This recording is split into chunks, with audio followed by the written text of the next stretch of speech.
अस्सलाम वालेकुम। उम्मीद है आप लोग ठीक ठाक होंगे, साथ खैरियत के होंगे, अपना और अपनों का बहुत ज्यादा ख्याल रख रहे होंगे। इमरान रियाज खान साहब के बारे में बहुत सारी न्यूज मार्केट में सर्कुलेट कर रही हैं। आप लोगों में से बहुत सारे लोग हैं जो उस न्यूज के ऊपर यकीन भी कर रहे हैं। क्यों यकीन कर रहे हैं ये मेरी समझ में बिल्कुल भी नहीं आता। लोगों में से जो मेरी ये बात सुनता है, कम से कम वो आगे जाके एजुकेट कर दे दूसरे लोगों को कि यार एक पागलबंदी है जो ये बोल बोल के कमली हो चुकी है कि उस बात पे यकीन करो, वो बात सच है जो कि ऑथेंटिक सोर्स से आई हो। ऑथेंटिक सोर्स क्या होती है? ऑथेंटिक सोर्स वो होती है जो कि मेन सोर्स होती है। इधर उधर की खबरों पे यकीन करने से आपको हमेशा से रोका है ना, मैंने हमेशा से मना किया है। मैंने यहां से आपने ये बात सुन ली, वहां से आपने वो बात सुन ली और पढ़ लिया आपने इन्ना लिल्लाहि व इन्ना इलैहि राजिऊन। क्यों भाई? हर बात यहां तक ही नहीं रुकती, आप वो न्यूज सुनते ही नहीं हैं, आप आगे से उसको रीट्वीट भी करते हैं, आगे से उस वीडियोस को शेयर भी करते हैं। आप में से कुछ लोग तो जर्नलिस्ट भी हैं, बल्कि जर्नलिस्ट के नाम पे धब्बा है। रिसर्च करना, तहकीकात करना आपको यूनिवर्सिटी लेवल से सिखाया जाता है। ये जर्नलिस्ट की घुट्टी के अंदर शामिल किया जाता है, बेसिक ट्रेनिंग होती है ये। तो आप में से जो फेक न्यूज चलाते हैं, आप में से जो बगैर रिसर्च करे हुए इधर उधर की सुनी सुनाई खबरें चलाते हैं, ये जर्नलिस्ट का जो टैग लगा के आप लोग फिरते हैं ना, ये उस टैग को उतारिए और कूड़ेदान में फेंक दीजिए। आपकी यूट्यूब के ऊपर एक क्लाइंटेल बनी हुई है, यानी फैन बेस बनी हुई है, क्योंकि आप किसी जमाने में जर्नलिस्ट रह चुके हैं, किसी नेटवर्क के साथ कनेक्टेड रह चुके हैं या करंटली किसी नेटवर्क के साथ कनेक्टेड है, तो आपके ऊपर एक जिम्मेदारी है। आप में और दूसरों में एक फर्क है। आप पे लोग भरोसा करते हैं, आपके मुंह से निकली हुई बातों पे लोग भरोसा करते हैं। आपको बैठ के लाखों करोड़ों व्यूज मिलते हैं और लाखों करोड़ों दुआएं मिलती हैं भाई। तो कम से कम तहकीक करके तो न्यूज चलाया करें, कम से कम ऑथेंटिक रिसर्च तो कर लिया करें थोड़ी सी अपनी। ज्यादा टाइम नहीं लगता रिसर्च करने में यार। बात यहाँ पे नहीं रुकती कि आप सिर्फ फेक न्यूज चलाते हैं, आप फेक न्यूज के साथ साथ रंगीन किस्म के थंबनेल्स भी लगाते हैं।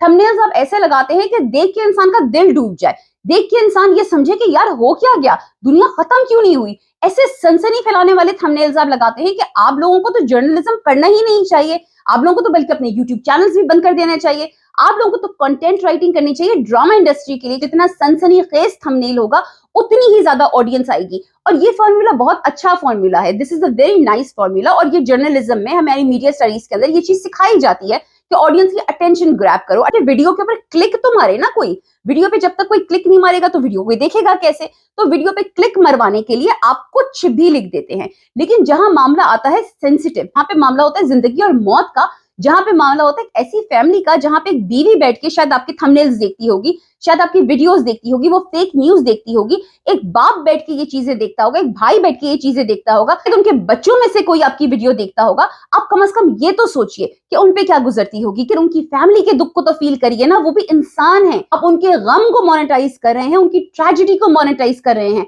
खुदा का वास्ता है आपको इंसान बनिए, फीलिंग्स लेके आइए अपने अंदर। मैं जानती हूँ पाकिस्तान के हालात बहुत खराब है, मैं जानती हूँ गुर्बत बहुत फैली हुई है, मैं जानती हूँ कि अपनी दुकान सब चलाना चाहते हैं, लेकिन उसके और भी तरीके हैं, न्यूज देने के और भी तरीके हैं, सनसनी फैलाने के भी और तरीके हैं। इस तरह से दूसरों के गम के ऊपर, दूसरों की ट्रेजेडी के ऊपर मोनेटाइज करके आप आखिरत में किसको शक्ल दिखाएंगे? आपकी ऑडियंस भी कैसी ऑडियंस है जो कि आपके मुंह पे थू नहीं करती है। मेन स्ट्रीम मीडिया को बाइकआउट कर दिया गया है क्योंकि आम कंसेंसस का, जनरल पब्लिक का ये कहना है कि मेन स्ट्रीम मीडिया जो है वो करप्टेड है, मेन स्ट्रीम मीडिया जो है वो कंट्रोल्ड है, उसके बाद कंट्रोल्ड न्यूज दी जा रही है। और ये खाली पाकिस्तान की बात नहीं है, पूरी दुनिया के अंदर जो कि उनका मेन स्ट्रीम मीडिया होता है वो गवर्नमेंट कंट्रोल्ड होता है। उसमें वही बात की जाती है, वही पर्सपेक्टिव और वही नैरेटिव दिया जाता है जो गवर्नमेंट का नैरेटिव होता है। आजाद मीडिया जो है वो सोशल मीडिया है, आजकल यूट्यूब है, ट्विटर है या फिर और बाकी सोशल मीडिया प्लेटफॉर्म्स है, उसको हम आजाद मीडिया कंसिडर करते हैं। इस दौर के आजाद मीडिया यानी सोशल मीडिया के ऊपर दो टाइप के लोग हैं जो इस तरह की फेक न्यूज चला रहे हैं। एक वो है जिसको हम कहते हैं दुश्मन पार्टी, जो कि चाहती ही नहीं है कि इमरान रियाज खान के बारे में कोई अच्छी खबर सुनने को मिले, जो कि चाहती है कि अवाम का मोरल डाउन होता रहे। इमरान रियाज खान की आवाज को दबाया ही इसीलिए गया है ताकि अवाम को उम्मीद ना मिले। इमरान रियाज खान एक आम इंसान की आवाज है, वो इजीली एक्सेसिबल थे हम लोगों के लिए, इसीलिए उनकी बात हमें समझ आती थी। तो ये इमरान रियाज खान की आवाज की ताकत थी जो कि हमसे छीन ली गई है फिल वक्त और हम तक नहीं पहुंचाई जा रही ताकि हमें उम्मीद ना रहे। आपको खान साहब के वो जलसे याद है? मैंने तो यहाँ पे टीवी पे बैठ के देखा था कि जहां तक नजर जाती थी वहां पर लोग ही लोग थे, रोशनी ही रोशनी थी। इतने ज्यादा जलसे में लोग हुआ करते थे। वो क्यों हुआ करते थे? एक तो खान साहब की अपनी प्रेजेंस इतनी ज्यादा है, इतनी ज्यादा स्ट्रांग उनकी अपनी प्रेजेंस है, ऊपर से उनके साथ इमरान रियाज खान की आवाज शामिल थी। वो कहते थे, लोग निकलते थे, लोग जाते थे, औरतें जाती थी, बच्चे जाते थे, फैमिलीज जाती थी। यहाँ पे इमरान रियाज खान साहब की आवाज को दबा दिया गया, एक तरह से हमारी उम्मीद ले ली गई। कस्टोडियल टॉर्चर्स हो रहे हैं, लोगों को, बेगुनाह लोगों को पकड़ पकड़ के बंद किया जा रहा है, वो एक तरह से और उम्मीद ले ली गई कि अगर तुम लोग निकलोगे रोडों के ऊपर, अगर तुमने किसी भी पीसफुल प्रोटेस्टर को भी, जिसपे भी पुलिस अगर ब्रुटैलिटी करी हुई, तुमने पानी भी पिलाया, तो पुलिस वाले वहीं से तुम्हें उठा के ले जाएंगे, चाहे तुम प्रोटेस्ट ना भी कर रहे हो। लेकिन अगर पुलिस किसी पे तशद्दुद कर रही हुई और तुमने उस मजलूम इंसान को पानी भी पिला दिया, तो भी पुलिस तुम्हें उठा के ले जाएगी। बेसिकली पुलिस कोई भी गुंडागर्दी कर रही हो, किसी को भी बीच में नहीं बोलना है। ये तमाम चीजें आप लोगों को ये बता रही हैं कि आपने कुछ नहीं बोलना है, अपनी आवाजें बंद कर लो। इमरान रियाज की आवाज हमने बंद कर दी, उसे हटा दिया हमने फिलहाल सीन से, तुम लोग भी अपनी आवाजें बंद कर लो। फिर क्या हो रहा है, औरतों का रेप हो रहा है जेल के अंदर, ये सारी स्टोरीज हम तक आ रही हैं। अब हो रहा है या नहीं हो रहा हमें नहीं पता फॉर श्योर, लेकिन स्टोरीज हमें सुनने को मिल रही हैं। बताने वाले कोई और नहीं है, बताने वाले तो राना सनाउल्लाह साहब है, जिन्होंने आके मिडनाइट के ऊपर बड़ी ही अजीब किस्म की, मुतनाज़ा किस्म की प्रेस कॉन्फ्रेंस कर दी, और वो सुन के हम लोग वैसे ही डर गए कि अच्छा जी ये बोल रहे हैं तो फिर हुआ ही होगा। उनके बोलने के बाद ही हमारा दिमाग जो है ओवर टाइम पे काम करना शुरू हो गया। बाद लोगों ने बोलना शुरू कर दिया, अच्छा अगर हम नहीं भी सोच रहे थे तो अब तो आपके बोलने के बाद हम डेफिनेटली सोचेंगे। अब ये खौफनाक भयानक स्टोरीज हमें क्यों सुनने को मिल रही हैं? ताकि औरतें ना निकले। इमरान खान साहब की पावर कौन था? औरतें थी। अब ये औरतों को इस तरह का तशद्दुद का निशाना बना रहे हैं, इनके बारे में स्टोरीज फैला रहे हैं, इस तरह की खौफनाक स्टोरीज फैला रहे हैं ताकि औरतों की सपोर्ट इनके पास से चली जाए, औरतों को घर में बिठा दिया जाए, इनके खुद के शौहर, इनके भाई, इनके बाप इनको कह दें कि खुदारा प्लीज बहुत हो गया, तुम लोग बाहर मत निकलना, क्योंकि तुम लोग बाहर निकलोगे तो तुम्हें सनम जावेद और तैयबा राजा की तरह बंद कर दिया जाएगा। दूसरे किस्म का जो आजाद मीडिया है वो है जो कहता है कि भाई हम इमरान रियाज खान साहब के साथ खड़े में हैं, हम इनके साथ शाना बशाना खड़े हुए हैं और हम इनके हक में बोलेंगे, इनको वापस लेकर आना पड़ेगा। और वो लोग जब ये फेक न्यूज चलाते हैं तो फिर मैं ये सोचने पे मजबूर हो जाती हूँ कि ये लोग जो है ये कॉम्प्रोमाइज हैं और ये सिर्फ और सिर्फ अपने डॉलर कमा रहे हैं, ये उनकी ट्रेजेडी के ऊपर मोनेटाइज कर रहे हैं। ये चाहते हैं कि इस ट्रेजेडी से जितनी माल और दौलत कमा सकते हैं कमा ले। ये वो लोग हैं जो लाशों के ऊपर बैठ के भी व्लॉग्स बनाते हैं। ये नहीं देखते कि हमारी वीडियो देख के शायद किसी बाप का दिल दुखेगा, नहीं, वो इतना सोचते ही नहीं। उनके पास कहाँ टाइम है कि वो किसी फैमिली के बारे में सोचें। वो ये सोचें कि इमरान रियाज खान साहब की फैमिली के ऊपर क्या गुजर रही होगी मेरे फेक न्यूज चलाने से, मेरी इस लापरवाही से। और ये मैं उन जर्नलिस्ट की बात कर रही हूँ जिन्हें मैस मीडिया पढ़ा हुआ है, जिन्होंने जर्नलिज्म पढ़ी हुई है, जो जिम्मेदार हैं, जिनको जिम्मेदार होना चाहिए, जिनको सहाफती रिस्पॉन्सिबिलिटीज का पता होना चाहिए। मेरा गिला आप लोगों से भी है कि जब आप लोग इतने इंटेलिजेंट है कि आप लोगों को पता है कि आपका फेवरेट यूट्यूबर या आपका फेवरेट सहाफी सही न्यूज नहीं दे रहा, उसकी न्यूज में कोई सदाकत नहीं है, कोई उसने वेरिफिकेशन नहीं की हुई, कोई उसने रिसर्च नहीं की हुई, उसने मुंह उठाया और बस व्लॉग बना दिया, तो फिर आप ऐसे बंदे को फॉलो क्यों करते हैं? जब तक आप आम पब्लिक ऐसे लोगों को उनकी सहाफती रिस्पॉन्सिबिलिटीज का एहसास नहीं दिलाएगी, ऐसे लोगों को एहसास नहीं होने वाला। क्योंकि ये वीडियो इमरान रियाज खान साहब की अपडेट से मुतालिक है, तो मैं बताती चलूं कि आज कोर्ट के अंदर आईजी साहब ने ये बात फरमाई है कि जियो फेंसिंग के थ्रू कुछ नंबर्स ट्रेस हुए हैं। आईजी साहब ने ये हिंट दिया है कि उनको ये लगता है इमरान रियाज खान साहब जो हैं वो अफगानिस्तान के अंदर है। आईजी साहब जो हैं वो ये समझते हैं कि जज साहब भी बेवकूफ हैं, जज साहब के साथ साथ वो अवाम को भी बेवकूफ समझते हैं। अब मुझे लगता है आईजी साहब अवाम के बारे में बिल्कुल भी नहीं सोच रहे, ना ही वो कभी सोचते हैं, लेकिन कम से कम उनको जज साहब की इंटेलिजेंस का तो मजाक नहीं उड़ाना चाहिए। आखिरकार वो chief justice of Lahore high court हैं। आप ऐसे कैसे कह सकते हैं कि वो अफगानिस्तान में होंगे? कल को आप बैठ के उनको उठाएंगे, डाले में डालेंगे और अफगानिस्तान जाके छोड़कर आ जाएंगे और बोलेंगे जी अफगानिस्तान से पाया गया यार, वो अफगानिस्तान भाग गया था, हम वहां से इसको बाजियाब करके लेकर आए।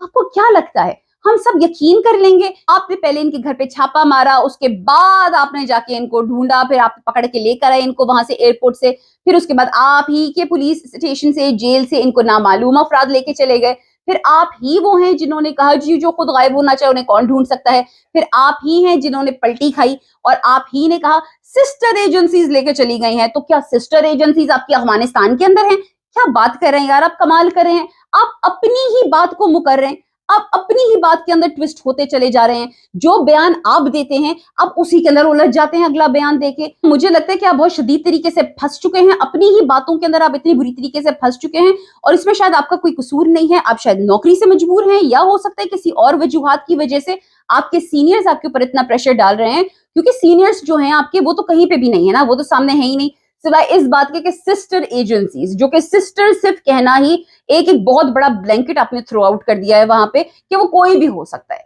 लेकिन जिम्मेदारी सारी आपके ऊपर आती है, जिम्मेदारी सारी आपकी नाजुक कंधों के ऊपर आती है।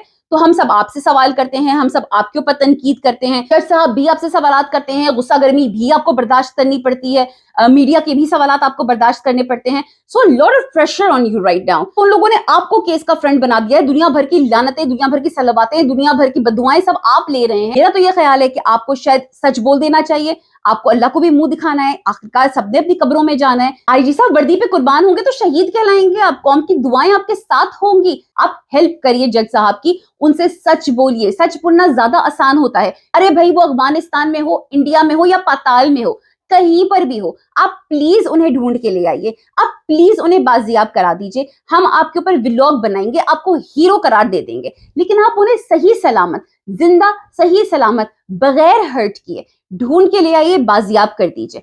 क्योंकि हमें, इस कौम को, पाकिस्तान को उनकी जरूरत है, उनको नाहक उठाया गया है और वो वापस आने चाहिए। आखिर में कहती चलूं कि मेरी तमाम बातें करने का मकसद ये नहीं था कि मैं किसी की दिल आजारी करूं। अगर किसी की दिल आजारी हुई है तो उसके लिए मैं माजरत चाहती हूँ। अपने आप को सुधार लीजिए अगर आपकी दिल आजारी हुई है, इसका मतलब ये है कि आप कुछ ना कुछ गलत कर रहे थे। आवाम से मैं ये कहना चाहूंगी कि प्लीज अपने दिमाग को खोलिए, इंटेलिजेंट बनिए। इमरान खान साहब ने आप लोगों को इतना इंटेलिजेंट तो बना दिया है कि आप कीमे वाली नान को छोड़ के सही बात को सुनना शुरू हो गए हैं, सही चीज को सुनना शुरू हो गए हैं, समझना शुरू हो गए हैं।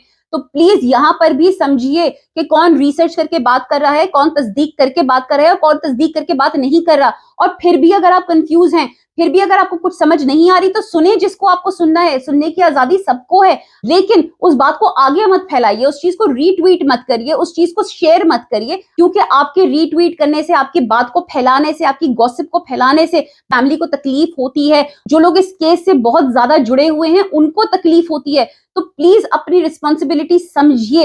यहाँ पे आप सबके ऊपर रिस्पॉन्सिबिलिटी है, आप सब जिम्मेदार हैं। आप लोगों को अपना अच्छा फ्यूचर बनाना है, तो आप ये नहीं कह सकते कि जिम्मेदारी उसकी है या उसकी है या उसकी है। आजकल के दौर में ये बात समझना जरूरी है कि रिस्पॉन्सिबिलिटी हमारी अपनी है, मेरी है, आपकी है। हम सबको ये बात समझनी पड़ेगी। इस बात के साथ मैं आपसे इजाजत चाहूंगी। टेक केयर, अल्लाह हाफिज एंड फी अमान अल्लाह।